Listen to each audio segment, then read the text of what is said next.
Whatever you do, don't fall asleep. Welcome to Talking Horror with Jamie and Nikisha. Hello and welcome to Talking Horror with Jamie and Nikisha, but today is our Overlook overview. That's right, we were at the Overlook Film Festival in New Orleans. We had an amazing time, and so this is a very special episode because this is a part 2 episode, and you're thinking like, wait.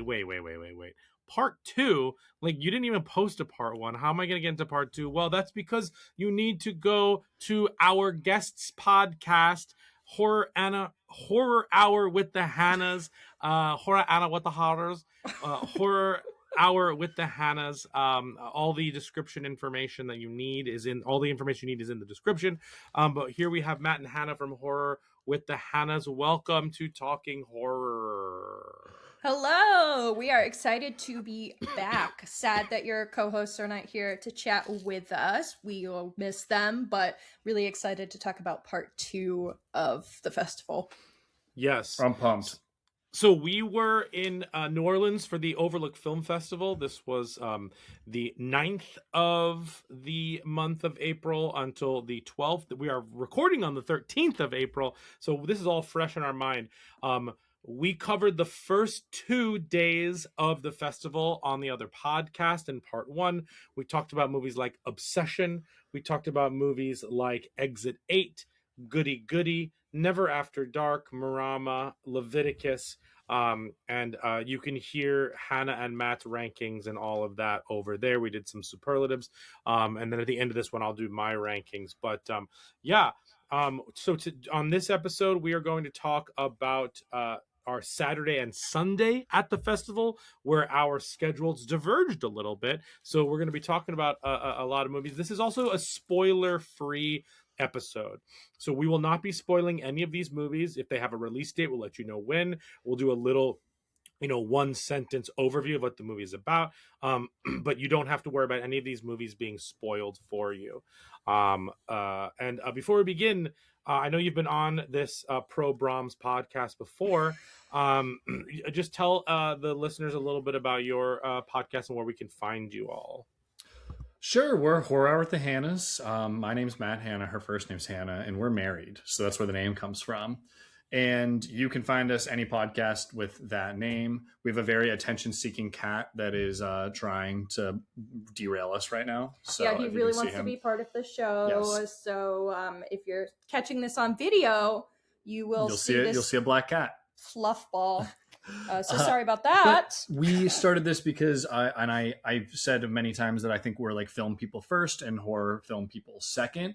And so we felt that horror films are typically not given the time of day enough when it comes to people's analysis of them or, even award season. So we wanted to try to dig into these a little deeper and see what a lot of these films are really trying to do beyond just be scary. So That's what we love to do. We like enjoying them together. So that's it. Yeah, you can find us wherever podcasts can be found, and we're on the socials, TikTok, Instagram, and Blue Sky at some form of Horror Hour Hannas. Oh, and one more plug. If you like Twin Peaks, we have a new show, Welcome to Twin Peaks, where Hannah's watching it all for the first time, and I'm her veteran, her guide through the show. So that's a big one that's new, so check us out.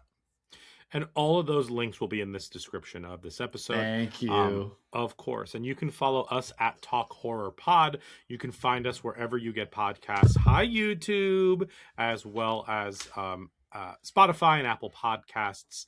And if you like us, review us. If you didn't like this episode, then just move along. Let's get into it. Let's talk about Saturday the 11th. So my schedule on the 11th was Chili Finger, family movie. Then I took a nap. I skipped a movie. I skipped American Dollhouse and took a nap. And then we all saw Saccharine together. And since I only saw 3 movies that day, I'm going to put in the screener that I watched into that. I watched Holy Boy on the plane home. Nice. I'm excited to hear about that. Me too. Yeah. And what was your schedule on Saturday the 11th? We did Chili Finger, Drag, Hokum, and Saccharine.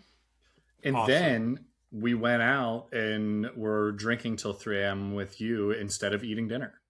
That's true. So that's a fact. We killed Chris. Yeah, maybe. we did cause bodily harm to our friend Chris by feeding him grenades. So And grenades. Chris at Big Fat Cult. So we also interviewed the director of Marama before we watched any film, so it was a really busy day. We'll be posting that interview eventually, and we talked about that in part 1. But Yes. just to it was a really, really long day, We had but a fun. good day. So should we start with Chili Finger? Let's start with Chili Finger. Chili Finger is a movie starring Judy Greer, Sean Astin, John Goodman, Bryan Cranston, about a down on their luck couple who finds a finger in their chili at a fast food restaurant, and chaos ensues. This is one I missed at South by Southwest where it premiered, I think, and finally got to see it here, which I was very excited about. We all saw it together that morning. I would describe it as like McDonald's Fargo, which is I definitely use that lovingly because I very much enjoyed this movie. But let's start with you two. What did you think about Chili Finger without spoiling anything, of course? I think McDonald's Fargo is a very apt description. Although maybe Wendy's, because it is based off the couple or woman who allegedly found a finger Right. in her Wendy's. McDonald's Fargo has a little bit more of a marketing ring to it. But I agree. I like it. Overall, Because, no, I found think this- you mean I'm loving it. You know what, Are they Bryan? paying you? No. That'd be great, wouldn't it? I'm gonna start trashing McDonald's so they never sponsor you. Okay, great. Perfect. You can come on ours and trash Taco Bell because I No, would never forgive you you. can't do that. You can't if do you- that because then I won't want to be Taco friends Bell, anymore. please sponsor us. What's a better thing to eat while watching a horror movie? Maybe after ingesting some other substances. It's Taco Bell. I used to Taco bring Bell. snack wraps in college. I used to put snack wraps in my cargo shorts and bring them into the movies from McDonald's. You must have been I can't say that. Genius. A chick magnet. I was, a chicken wrap Chicken- magnet. Hey babe, you trying to get a snack wrap? Cargo shorts. Got six of these bad boys. My legs been keeping them warm. All Hey, right. I I'm was sorry, full- I'm doing too much. Chili okay, Finger so was nuts. It was very silly. It's absurd conceptually and in final product. The whole thing is just crazy from start to finish in a good way. It's a lot of fun and it's really funny. Specific shout outs to Judy Greer and Bryan Cranston who cracked me up every time they spoke, I feel. Especially Bryan. Definitely. I don't know if it has that much rewatchability for me personally, Sure. but I did like it enough on first watch. I'd say it's well made. It's pretty kinetic, especially at the Mhm. beginning, Yeah, which yeah. I think is why the Fargo comparison kind of makes sense. Mhm. Mhm. I like the way it moves. And all around this, I mean, this had the heaviest hitters in terms of acting, and I thought they all did a great job. Sean Astin in movie- particular was unbearable, and Oh my he was God, so he's- good at in being the best unbearable. way. That, Yeah. it's like one of those performances that makes me mad at Sean Astin in real Mhm. life a little bit. I was Sure. getting Yeah, so I know what PO'd. you mean. I know what you mean. Whereas, like, Yeah. I can't even look at you the same way. I got to go watch Lord of the Rings, so I feel better. Yeah. You know. Yeah, this movie was, I think the acting makes this movie, obviously. I think the script is strong because thematically, I think it's saying some really interesting things about the state of our economy, what people Mhm. will do. And honestly, there's like a little bit of like, needless war commentary on there as well. So I think that was all really interesting. Like you said, the performances are really strong in this movie, and I truly believe that this could have been an A or B plot line in a season of Fargo. I think it like really just matches that vibe like pretty accurately. And I like how this ended. So I would definitely suggest this. This is not like one of my like favorites of the festival. It's not one of my least favorites. It sat there right in the middle, but I think there was something to say about it really being a palate cleanser. Because I think that a lot of our opinions on a lot of these movies that we saw at the festival is contextual, because you're thinking about like, what did I like the best out of these slate of movies that I saw? You're comparing it to one another when that's not fair. But like, a lot of these comedies came at the right time to like cleanse the palate before your next like exceptionally scary movie or thought-provoking scary movie or whatever the case it may be. But I really did like Chili Finger a lot. Yeah, I think I'm on the same page. Cool. This is probably the movie I have the least amount of thoughts for, so sorry I went No, mute. that's It kind of perfectly speaks okay. for itself in a lot of ways. It does, yeah. I think you're right. Yeah, I think it is exactly what it is, and it does it really well. I hope it makes some money, because I'm hoping that it's same. like the box office, people are drawn in by the big performers. And while I don't think it like stands out above a lot of other like kind of quirky crime thrillers, we'll call this, I still think it works really well, and it's pretty funny. So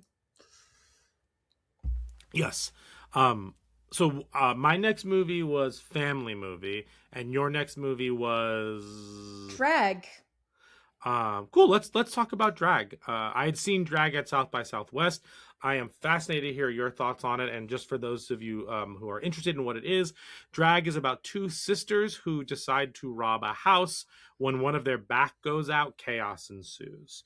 There's a lot more to this movie, but I don't want to spoil anything for you. Oh, yeah. Matt and Hannah, take it away with Drag. This movie was so freaking funny. The cast is great. I think everyone does a great job at what they're setting out to do. I don't really remember seeing Lucy DeVito in much of anything, and she was hilarious. I damn near laughed at almost everything she said. Lizzie Kaplan also has really great physical comedy in this She's film. amazing in this. Yeah. And I haven't seen her do that. Like, I haven't seen her go as big as this, I guess. her emotional stuff was great too. It was Yeah. this kind of a crazy range of like physical comedy, screams, and then like emotion. Mhm. I think it also helps the amount of makeup they put on her face for like bruising, and it felt like as she was harmed that the actual wounds stuck, and like she got worse as time went on. So Mhm. The consistency of makeup in this, in terms of like what's happening to these characters, is fantastic. Mm-hmm.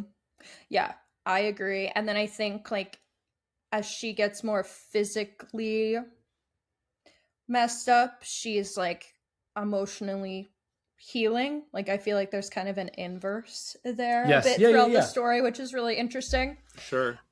I really liked Lizzie Kaplan's and Lucy DeVito's chemistry together. And Yeah. I think the film has pretty good pacing throughout. definitely. Yeah. I think I do think this movie was a lot darker than I anticipated. This Sure. movie got real dark and real mean, and Mm-hmm. I'm kind of obsessed with the fact that it got so dark and so mean. Welcome back 2000s horror. And I think it should be for what they're doing. And it did it without changing tone drastically, No, which is Correct. like Yeah, it really really hard doesn't. to do. Yeah, it does. It's pretty consistent with its tone and its humor. I'm gonna glaze the movie a little bit. I think it was very funny, funnier than Chili Finger for me. This is straight up just a concept movie, but what it does so immaculately is the second the concept's about to wear thin, it adds a new nuance or a new layer. So now you're Yes. interested in something else, and that's Mhm. really hard to do and really hard to time. And I would say this pretty much does it perfectly throughout. Yeah. I don't think this is a perfect, amazing film by any means, but No, I really enjoyed it. And I think when you're going to sell a concept, this is how you have to do it. Mhm. So Drag is definitely worth seeing. We agree. Yes, Yes, definitely. I agree. Cool. 100%. Awesome. I saw Family Movie at this time. Family Movie is directed by Kira Sedgwick and Kevin Bacon, and it stars Kira Sedgwick and Kevin Bacon and their son and daughter. The daughter you will know from Smile, Sosie Bacon, and their son actually scored the movie as well. This is about the Smith family attempting to make a low-budget horror movie on their farm when chaos ensues. I'm not going to spoil any of this here because, like, this is one of those movies where, like, you once it gets started, like things just keep getting wilder and wilder, and it's super funny and really enjoyable. And honestly, the four of them are fucking charming. This movie is infectious. You can like tell that everybody had a fucking blast on set. They all came out before. Sochi wasn't there, but they all came out beforehand. They were, This was a late addition to the festival, and they were happy to show it. And it was just charming and infectious and just an absolute delight. And it's genuinely funny. There are great performances in this. There's a lot of fun cameos of actors that are clearly like their friends and stuff. But I would highly suggest this movie. It hasn't been picked up by anybody yet, but it's totally worth it. And also, this is also a love letter to horror movies. There are so many Easter eggs in this movie. Like, for instance, their black goat's name is Phil. Like, there's just like a ton of stuff in this movie. Characters' outfits, what they're wearing, like relating to other ones. It's fantastic. I would definitely highly suggest this if it ever gets a release. I am really disappointed that this overlapped with two movies that I really wanted to see, or I guess with a movie I really wanted to see. I think it sounds like a lot of fun, and I'm really disappointed that it hasn't gotten distribution yet. And it will. Kind of surprised. I'd be surprised if it didn't. I would be shocked if it didn't. Given you think they'd have enough connections? Written, directed, and acted in by Kevin Bacon and Kira Sedgwick. Like, and it feels low budget on purpose. You know what I mean? Mm-hmm. Like it still looks good, but it has a low budget feeling to it. Which, one, it was low budget, but two, it was made to feel that way as well.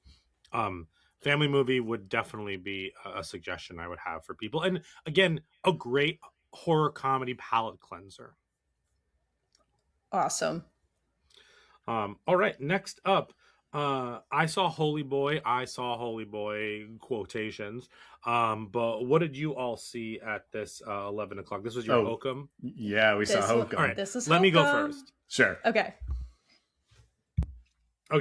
I saw Holy Boy. I watched the screener on the plane ride home. I fucking loved this movie. This is an Italian film about a man who moves to a kind of secluded Italian village where everybody is like very happy, and something is off about this town, and he basically is introduced to kind of what is happening in this town. He comes to the town as a teacher, and chaos ensues. This movie totally took me by surprise. I think it is well paced, well acted. I think it's doing some really fun things. It's emotionally resonant. It really is like a coming of age story in some ways. If you've ever seen the Twilight Zone episode, It's a Good Life, it feels like an extended version of that episode in some ways. I loved the three acts of this movie are very interesting. How our characters change. There's a lot of it's dealing a lot with grief. It's dealing a lot with kind of what is happiness. How do we get past the sadness and kind of like hold it in our pocket while still accepting that life could be okay. And there's a lot there. And I really dug this movie. I'm not sure when it comes out, but I would highly suggest it. I really, really dug it a lot. You were not the only person that told me this movie was awesome, and so it's on my list. I feel like I only heard good things about it, so I'm disappointed that I didn't catch it. But happy I saw it. Would have preferred to have seen it on the big screen. I think it would have had a lot of more impact, but I do what I can. But I would highly suggest Holy Boy. For sure. I guess the title is a little bit of a spoiler, but it's really, really good. Is it in Italian? Yes, it is in Italian with subtitles. Okay. Yep. Good to know. Cool. And then you all saw Hokum at the 7 o'clock showing.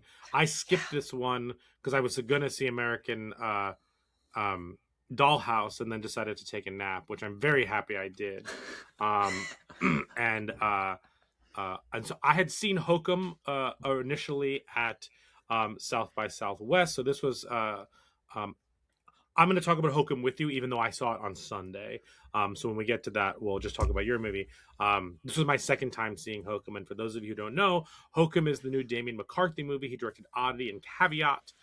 Two movies that you should probably definitely see if you haven't. Mhm. This movie stars Adam Scott, who is a curmudgeonly writer who goes to Ireland to basically spread the ashes of his parents.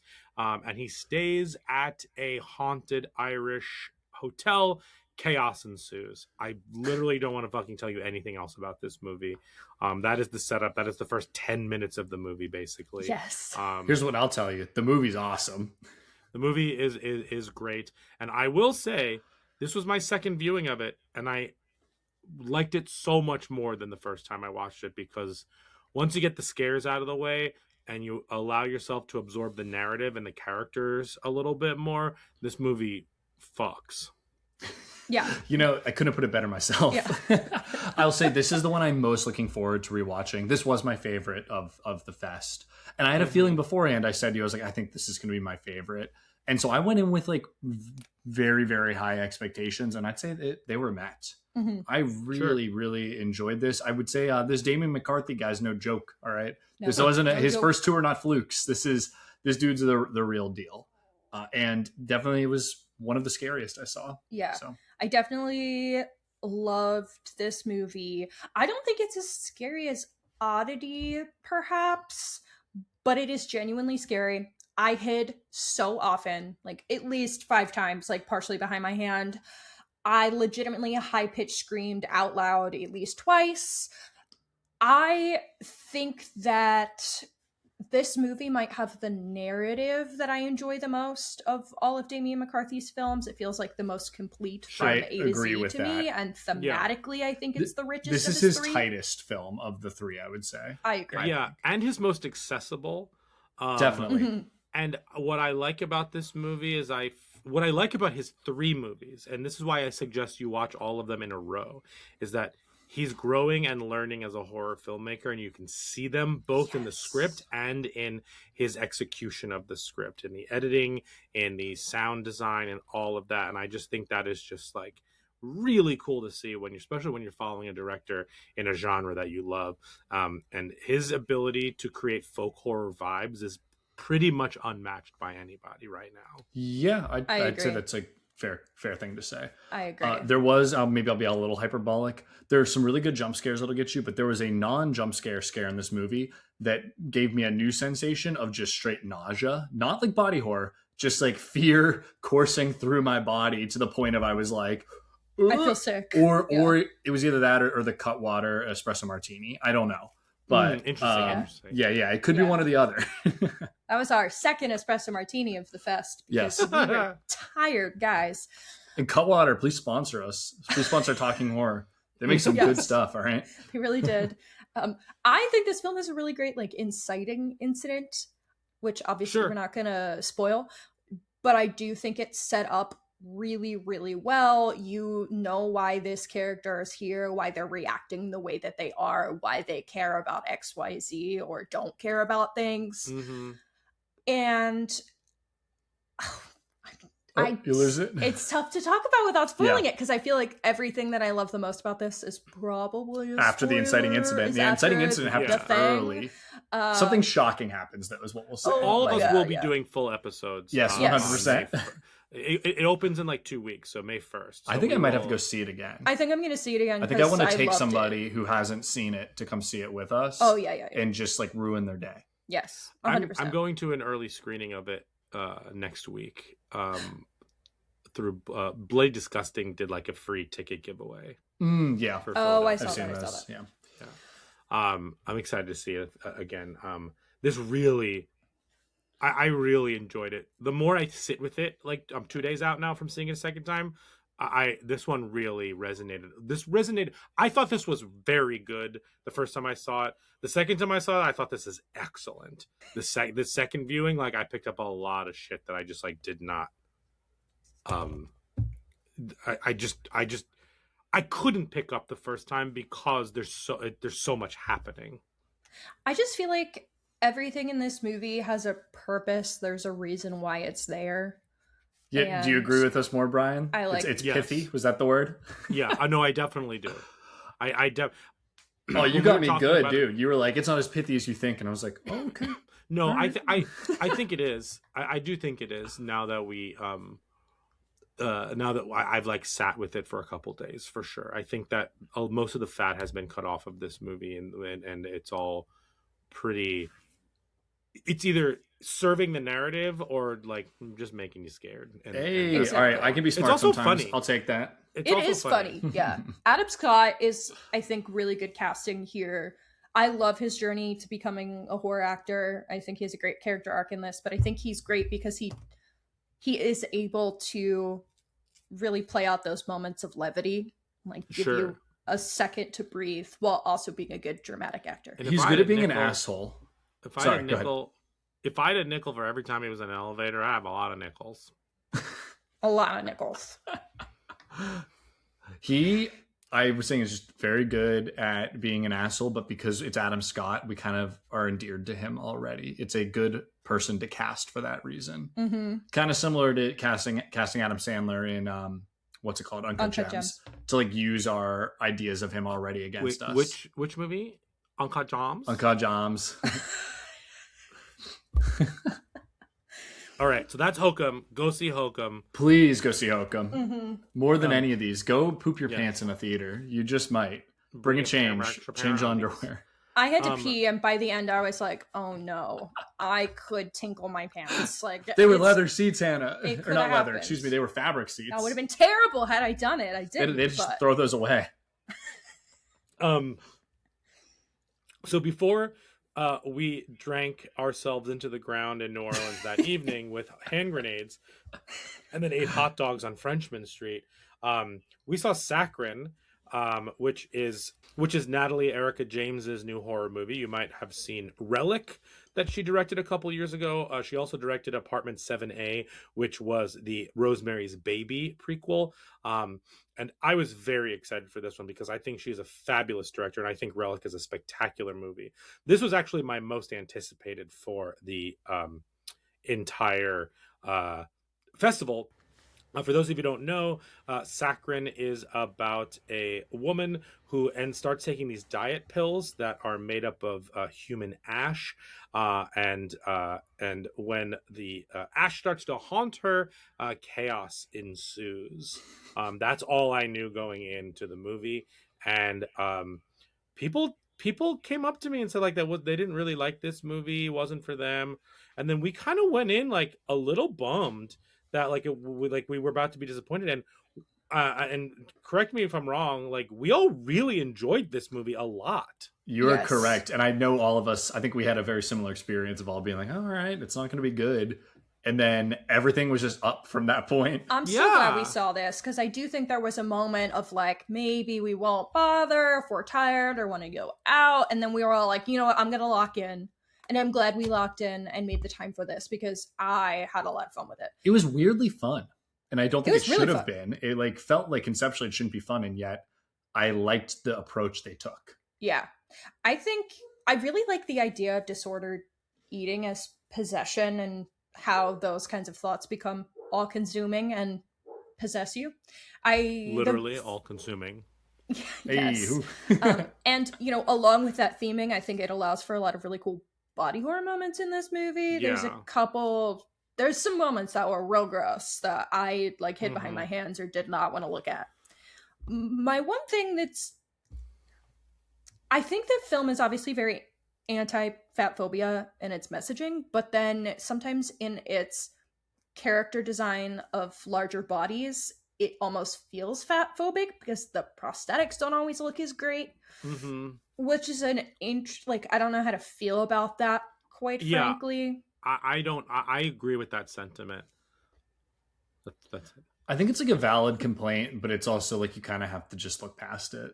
You know what And I mean? I It's am like, in this Yeah, case and like able to do that. Totally, and it didn't ruin the movie for me at all.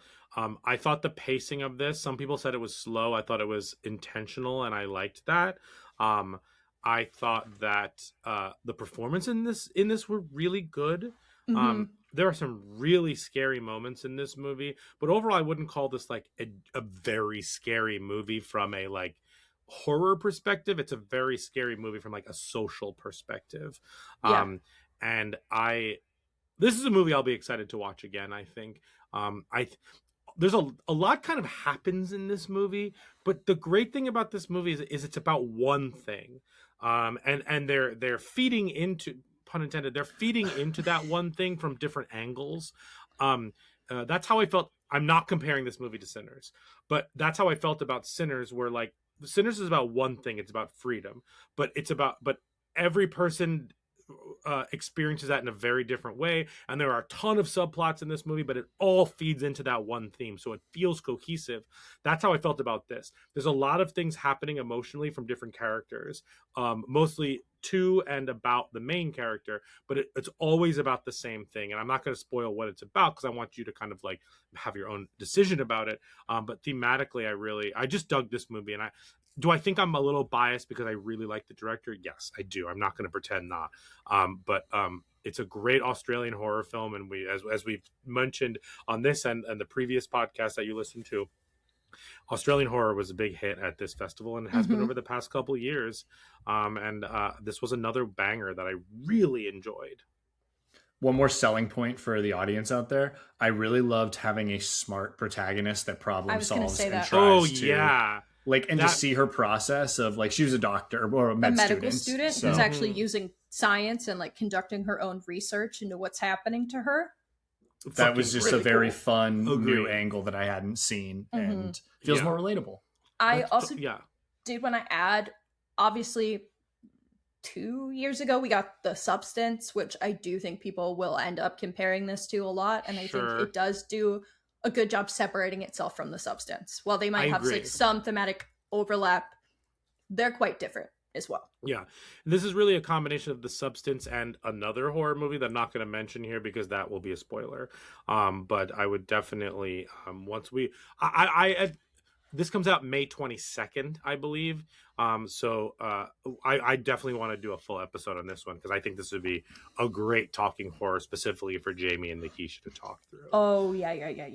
I have so many more thoughts that I have typed out that I can't go into right now. Yeah, totally. Glaringly, blatantly spoiling the movie. Well, all right. So that was our Saturday. So on Sunday, we were out till 3 a.m. But we powered through. We all woke up. We had beignets on Sunday. Thank you, Bryan, for those beignets. I scarfed one like a little goblin in line. I wanted to I wanted to like squat on the ground and scarf that naked, to be honest. Just let the powdered sugar fall all over me. Just let the powder fall down. We all looked like we had cocaine problem or we had seriously bad dandruff. But my Sunday was Affection, Hokum, Suffocation, No Breathing, and the New Group. What was your Sunday? Ours was Affection, Over Your Dead Body, Suffocation, No Breathing, and then Buddy. You're going to confuse the audience, guys. It's just Suffocation, but we've been singing. I know. Suffocation, no breathing. So let's start with Affection. That is starring Jessica Roth, who you know from Happy Death Day 2, and a couple of other movies like Imposters, which hasn't come out yet, but I enjoyed that. This movie is about a woman who is in a car accident and she wakes up and she has memory loss, and something just doesn't feel right to her, and chaos ensues. This is another one where we're really not going to be able to talk about it a lot because so much of this movie would be a spoiler. This was all of our first time watching this movie, and if you listen to our previous part 1 of this Overlook overview, you'll know that we were all a bit disappointed by this film. The only thing I'll say about this movie is Jessica Roth is super strong in this movie. Everybody around her is not as strong, including the movie itself. I think the major problem I had with this film is that the movie gives away too many clues up front as to what's happening. Therefore, it was easy to kind of guess, or at least get on the right track to guess it. And then as an audience, when you are 2 to 3 steps ahead of the movie, it is boring until they catch up with you. And that is how I felt for most of this runtime. And I felt like there was not a lot of payoff for all of the things that we would go through in this movie. And that's I think it needed to explain a bit more. But that's my like very non-spoiler upfront review because I don't really want to talk about this movie much longer. Yeah. What about you guys? I think this kind of feels like your average streaming film. I feel like it would do great on a streaming platform like a Netflix or Hulu, whatever. It, it's not what I thought it would be based off the description of the movie, which sometimes is really fun. In this case, I don't know. I think it has a really fun core concept, but the reveal of what's actually going on is pretty clunky, and the pacing of the film is difficult, especially in the last third or so of the film. I think the pacing is actively terrible. The film feels like it's ending multiple times, and so when you're already pretty bored and uninterested and they keep giving you these false endings, I was getting so frustrated. I kept like leaning over whispering to Matt like, I am suffering, make it stop. Yeah, I think the movie's bad. I think it is a poor script and concept. I think that it is unnecessarily mean without earning its meanness. And I think it actively works against you as an audience member, and it's very frustrating to watch. And so that's basically it. I would not recommend seeing it. I also think it's like, I think maybe it thinks it's doing something deeper than it is, but it's not very deep or interesting when it really gets down to it. So yeah, I'm same page. Cool.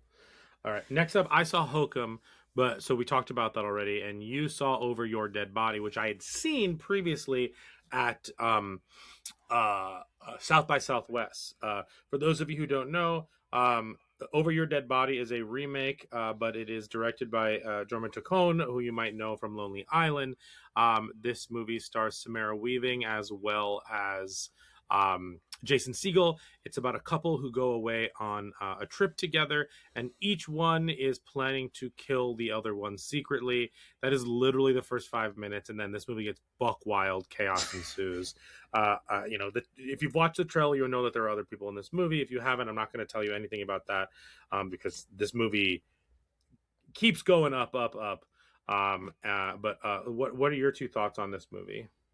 I thought this movie was insanely fun and funny. I think that it has a non-linear storytelling at times that I think works really well for the film and allowed for like a lot of laughs when it would be like actually 3 days earlier. I had so much fun with that. And I think it uses, some of our preconceptions of the cast to kind of blindside us or do things that maybe wouldn't have worked had it been a different actor. Like Jason Segel, because of Marshall and How I Met Your Mother, I think he has like this inherent charm and softness to him that I think the film uses to its advantage, and it lets them go further and do meaner things with this character. Sure, even forgetting Sarah Marshall, like the same character in some ways, meaning as Marshall. Yes, and it it lets them do shittier things with his character without us thinking that he's too evil. Like, because we already have like somewhat of a softness for him, which I thought was really fun, kind of playing on that. And we actually learned that in our Q&A that he said that to Jorma, the director. Yeah, said, like there was I have a certain amount of charm, is what. Yeah, he was like, you can push this scene further because I know I have a certain amount of charm. Let's spend it here. And I think they did a really great job with that. I also think it's a pretty cool commentary on like long-term relationships and how we communicate with our partners, especially in our like more difficult times. And it's really funny and chaotic and crazy to get there. I think this movie has some really excellent components to it, but I think as a whole thing, it's just fine. It's funny, but I think maybe some of the like more lowbrow stuff and more out there stuff doesn't work for me very well. But that might just be, maybe I'm just boring. I think to me, just it does a good job of like making sure you stay interested. I'm definitely interested. Like what we said with drag, where it has like this concept and it keeps adding to it and adding to it. Yeah. It's very different with like what it's adding, but I do think it does a good job like building on the story to not let it get too boring. I definitely agree with that. I think where it kind of misses for me partially is some of the humor. I mean, there were moments that I laughed out loud, but there were other things where the whole theater's laughing and I'm just like, yeah whatever. I agree. Like, I think that maybe I just don't, like you said, lowbrow is maybe the right word. if it's going to be lowbrow, I want Hot Rod. I want it to be like obscenely like funny about it and kind of on the face, where this is like trying to kind of mix a serious tone and that sometimes conflicts for me. Sure. So that's me being a downer. I'm sorry. I still like this movie and I'd still recommend it. What I like about this movie also is that we talked about this earlier with Obsession in the other episode. I think every character in this makes decisions that their character would make in that moment, and therefore I never was questioning I never had a moment where I was like, oh, he's doing that because like the plot calls for it. Like this movie organically felt like it was building, and I really appreciated that. It also gets really fucking gory and bloody. Yes, and I do enjoy that. And I didn't see it coming. No, and some of the action set pieces in this movie are truly well staged. Like truly well staged. Like I knew where everybody was in certain parts of the scene, so like you knew where the guns were on the ground. Yeah, exactly. So I'm gonna say one complaint, and this is just in general. This is for all movie makers. I'm not like a gun guy, but I was in Boy Scouts. I'm an Eagle Scout. I have shot guns. I've shot shotguns. I've played video games with a lot of guns. I get really frustrated when guns, specifically shotguns, don't work correctly in movies. And that happens in this. And it's something that drives me insane, where like I was like, why would that wouldn't have like buckshot in it. That would definitely have birdshot. That wouldn't kill somebody, or that you would be able to aim that.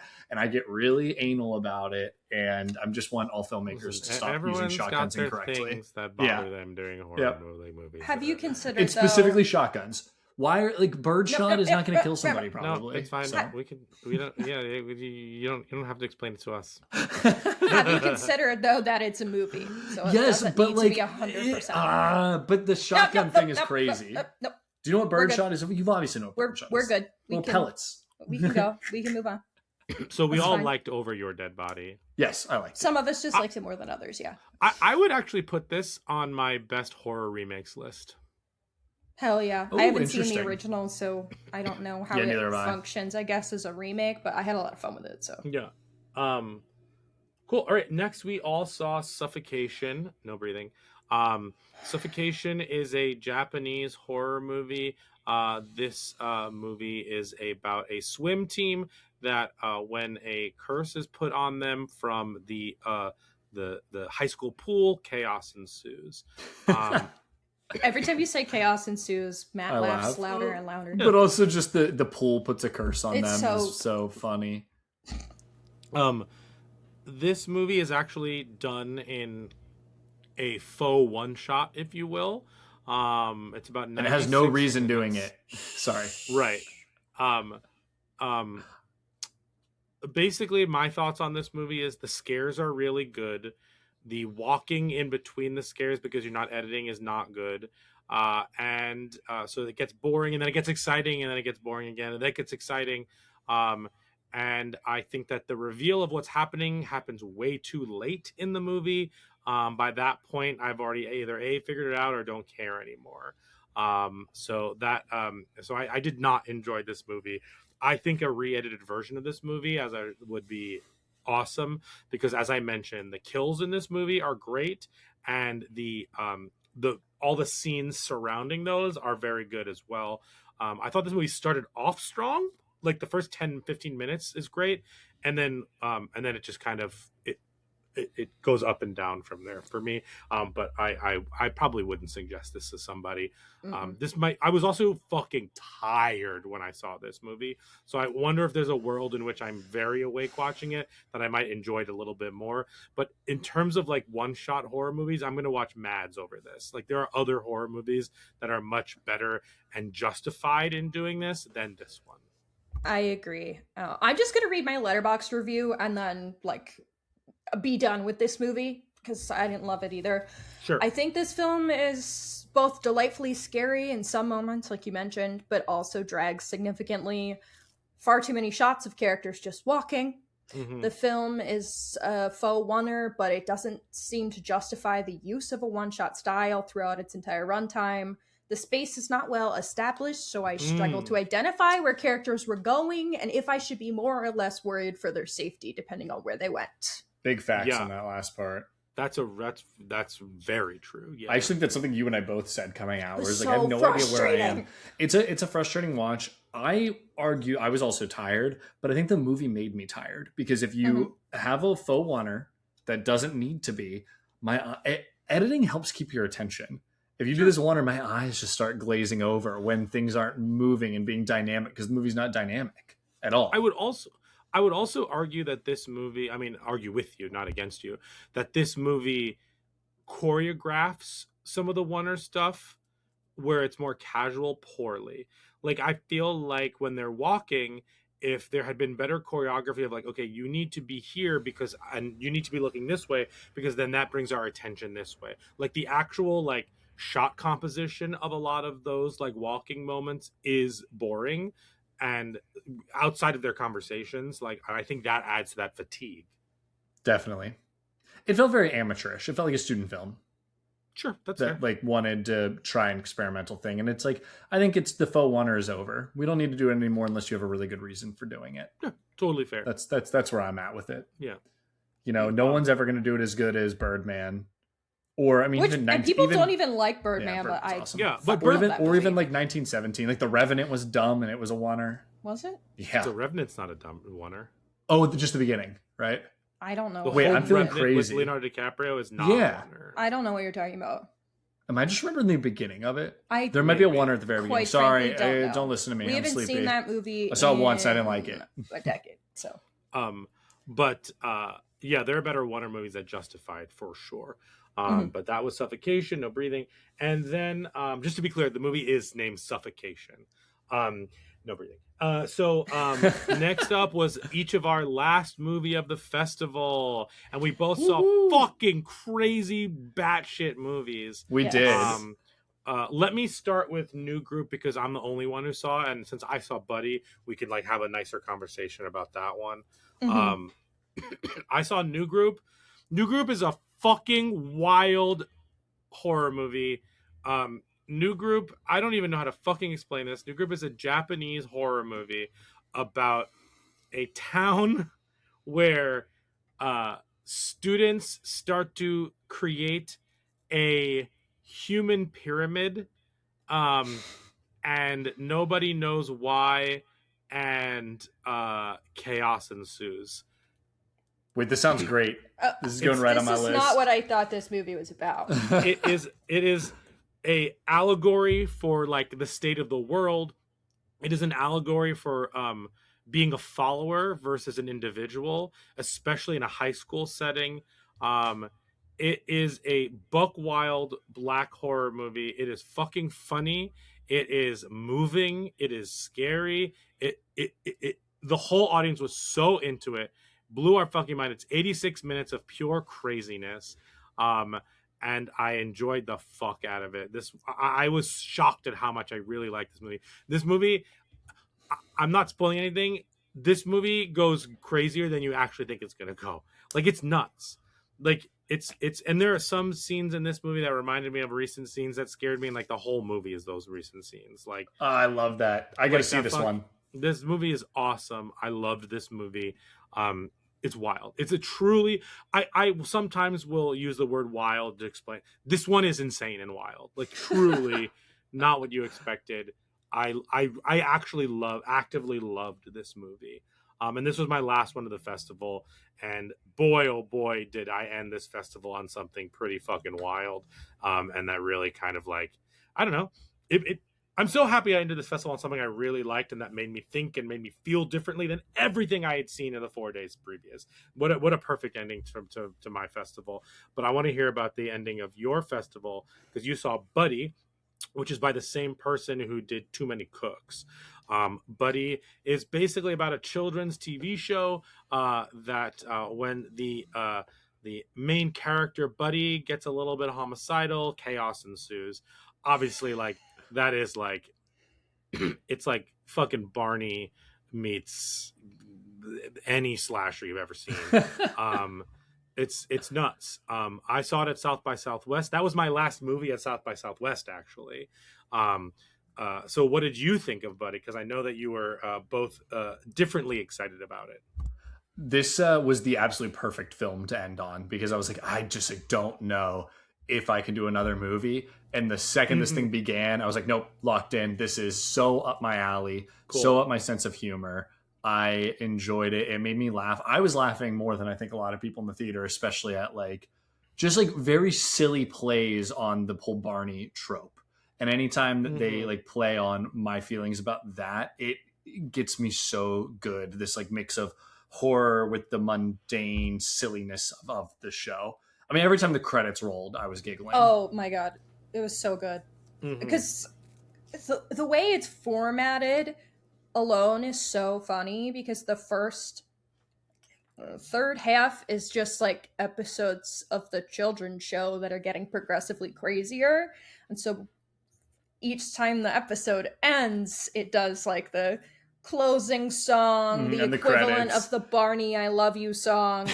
And like each one ends progressively more insane and murderous, and it is so funny. I definitely enjoyed the first third half, I think, more than the second half. It's a hard but I concept think to keep up. Need it. Yes. Like, Yeah. you need the whole ride. You for it do, to work. And for sure. Keegan-Michael Key is so good as Buddy. It is, that was who it was, right? Yeah. Now I'm feeling Yeah, dumb. It is just so perfect. His dialogue is great. The way he enunciates everything is amazing. The children knocked it out of the They were park. really good. Especially as kids that haven't seen any of these shows, to be able to replicate exactly how those kids moved and talked, like kind Sure. of blew me away. And so it was so damn funny and insane, and just a great palate cleanser and destroyer for the animals. Yeah, it's a cleanser and destroyer at the same time. That's so Yeah. true. This was my funniest movie, I think, and it wasn't the most like supposed to be laugh out loud funny. This isn't a one that tells jokes. It's very situationally funny, which I enjoy more typically. Yeah, definitely. I understand also that. would highlight that I think it has really great fun sets. Like every location that this movie it is set in is done really, really well, especially the set of the show. It's just so bright and fun. It really feels like you're in a children's show. And then when it moves from there, some of the other locations are really trippy and weird, which is perfect. Or, you know, when it... I'll stop there because I don't want to stop spoiling. Sure, yeah. Cool. Well, that was our experience. I saw 13 movies in the 4 days. You saw 14 movies in the 4 days. Again, if you want to hear, if you haven't listened to the first episode, definitely check it out. But before we end, we're going to do some superlatives. And then I'll rank some of, I'll rank my list of movies as I saw them there. So let's do some superlatives. What do you think had the best title card? I can't remember. I had that issue of I can't remember, even though there were a few in the moment where I was like, hell yeah. I'm trying not to repeat movies from my previous superlatives if I can help it. So for this, I'll go Goody Goody. I thought had a fun title card. Cool. I think Buddy did. Buddy did I also too. would say this was the year of having cold openings and then title cards, and I'm over it now. I always like a late title card drop. No, I want a late, but now I want that 40-minute title card drop, like climax, or I want at the beginning right now. Yeah. I'm feeling fresh title card rocks. I'm feeling that because I saw everything here was like 10 minutes, and I was like, I'm over it now. You did it so many times. I need the title card to drop at the right time. And I thought that some of them were pretty forced in this one. Like they think it's a good spot, but like it just didn't feel right. One that felt right to me was New Group. New Group's title card was really good. And especially the font that they used was even better. So I will definitely, that's all I'll say about that one. But yeah, the Goody Goody one, Saccharine had a pretty decent one. Saccharine's was good. Yeah. Obsessions was interesting. So there's definitely some good ones. Okay. What movie are you thinking about the most? I think for me it has to be Hokum. I'm repeating. That's been the one that's definitely will give me nightmares, I think. So I'm gonna stick with that one. I'll be a cliche. I'll go with Marmot and Leviticus. Okay. Mine is Goody Goody for sure. For better or worse, I keep thinking about it. And which movie are you most excited for a rewatch? And which movie are you like, I will probably never watch this movie ever again? I will never watch Affection or Suffocation ever again. Me I have too. no interest. Yep. I don't think I'll watch Chili Finger again either. Sure. I didn't not like it. Like, I had fun. I enjoyed Right. my time. I just don't But you think got I it. need to rewatch it. I think Yeah, I'm yeah. good. I am very, very excited to see what we've called the big three, the opening, closing, and centerpiece film. I'm really, really excited to see those three, Hokum, Obsession, and Leviticus again, because I think they were all great, and I think there are things that I will notice or take away from them even more on another rewatch. The two I'm most excited to see again are Never After Dark and Hokum. I can't help it. I already said before when I was watching Hokum, I was like, this is the one that I'm so excited to show somebody. So I agree with you. The Saccharine and Affection I'll never watch again. Saccharine. Sorry. Suffocation and Affection I'll never watch again. In terms of rewatches, I would Never After Dark definitely, because I feel like there's a lot of stuff that I missed in there. Well, let me say there could be a lot of stuff I missed in there. And then I would rewatch Saccharine again. Yeah, me too. Definitely. For many different reasons, but yeah, that one definitely. I hope it gets talked about more than I'm currently expecting it to, I guess. Like, I hope it gets decent enough buzz when it comes out, because I want to have more conversations about that film. Yeah, agreed. Cool. And then I will do my top 10, or not my top 10, my top 13. So at number 13, I had Affection. I still have it there. At number 12, I have Suffocation. No breathing. Then at number 11, I have Goody Goody. At number 10, I have Family Movie. At number 9, I have Chili Finger. At number 7, I have Exit 8. At number... You skipped 8. That was number 8, Sorry. I think. At number 8, I have Exit 8. That should be easy. At number 7, I have Saccharine. At number 6, I have Holy Boy. He's a holy boy. At number 5, I have New Group. At number 4, I have Never After Dark. At number 3, I have Leviticus. At number 2, I have Hokum. And at number 1, I have Obsession. So if you take out the movies that I've already seen, my favorite was Never After Dark. Now, at South by Southwest, I had it Obsession, Leviticus, Hokum. This time I had it Obsession, Hokum, Leviticus, just because the second viewing of Hokum like opened up that film a little bit more for me. But yeah, that was my list for this one. I thought this Overlook was fantastic, and even though it had a lot of overlap with South by Southwest, I found that the movies to rewatch at this one were like needed rewatches in some ways. Just to, one, validate that they are that good and confirm they are, but two, to open them up a little bit, like I mentioned with Hokum. A great first experience in New Orleans with this festival. Yeah, I thought it was great. Awesome. The lineup was amazing. To really only be frustrated by 2 movies is great. That's a great percentage. I mean, we literally... Absolutely. 12 of 14... No, 11 of 14 films I will actively watch again. Sure. Like, Or that's suggest. great. Yeah, or suggest. Yeah. And I feel like that's a really great percentage. I feel good about that. That's an incredible percentage. Yeah, definitely. And like, don't get me wrong, we had help along the way. Like, we had people who were like, hey, maybe skip this movie and see this one instead.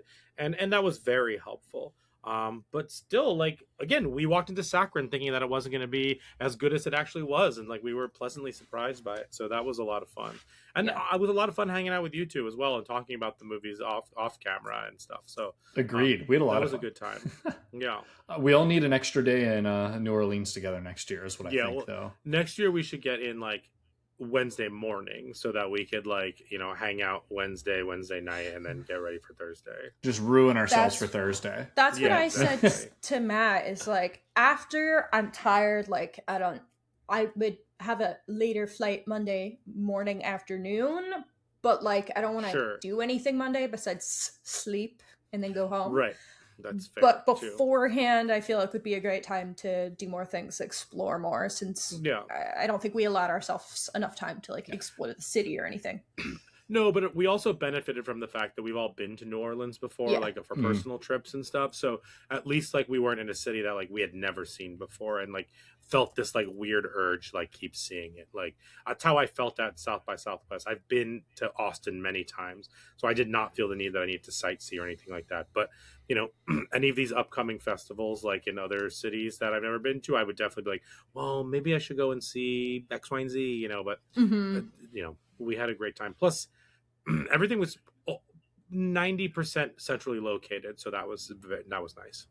Yeah, definitely. I'm looking forward to it next year. I said last year, I said I would like to go to New Orleans every year, and look at what was blessed upon us. Yes, was Overlook.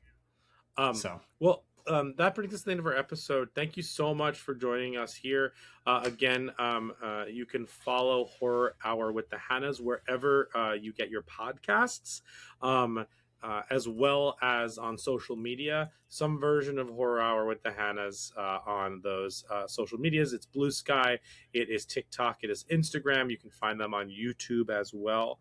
All of their information is in the description of this episode, so definitely go and subscribe to them, follow them, check them out for sure. Thank you all for being here so much. I'm glad we can cover this together, especially so close to when we saw everything, so it's like nice and fresh. It's very fresh. Thank you. Yeah, I need to go to bed right now. It is time. Thank you so much. Again, you can find us at Talk Horror Pod. You can follow us wherever we are on TikTok and Instagram.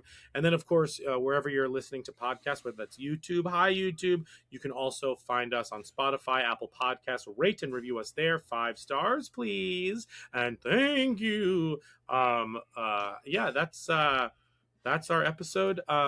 And also, just as a reminder, Overlook is not just for press. Like, it is open to anybody who wants to buy a badge and go. So we went as press, but like, if that's something that interests you, it's totally worth it. Especially based on this year's lineup for sure. And everyone got in. I barely saw anyone get turned down except for like the big 3. No, because what was cool about it is that like, I really liked how the Britannia Theater, shout out to the Britannia Theaters in New Orleans. They kept some theaters closed and then used them as overflow for certain movies. So that was super cool. That was great. Cool. Thank you guys. Thank you so much. And we will see you soon. Bye, everyone. Thank you. Bye.